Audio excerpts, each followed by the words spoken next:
10টা বিষয়ে 49টা ইশতেহার রয়েছে আমাদের নির্বাচন ইশতেহারে। যুক্ত আধুনিক মোবাইলে সার্চ দিয়ে সবকিছু দেখে নেওয়া যাবে।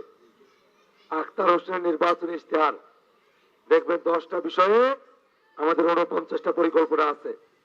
সবগুলো কি বলে শেষ করতে পারবো এখন? সম্ভব না তো। একটা বিষয় খুবই জরুরি যেটা বলে রাখা প্রয়োজন। এখন সন্তান জন্মদান বলতেই সিজারিয়ান বেবি, টাকা ধ্বংস, শরীর ধ্বংস। অথচ যেখানে মা অথবা সন্তান কেউ মারা যেতে পারে এমন সময়টাতে সিজারে সন্তান হতে পারে।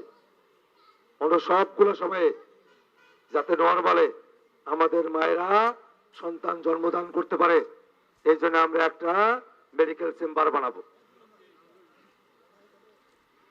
সেখানে আলট্রাসোনোগ্রাম মেশিন সহ আধুনিক যন্ত্রপাতি সবকিছুই থাকবে।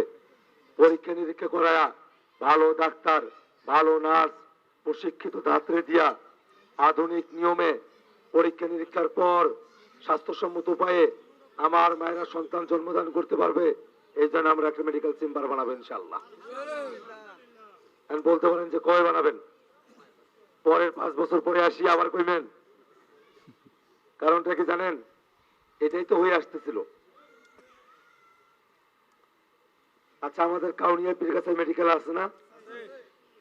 সবগুলো রুম কাজে লাগায়, অনেকগুলো রুম ফালায় রাখছে না? নিয়াত আছে ইনশাল্লাহ।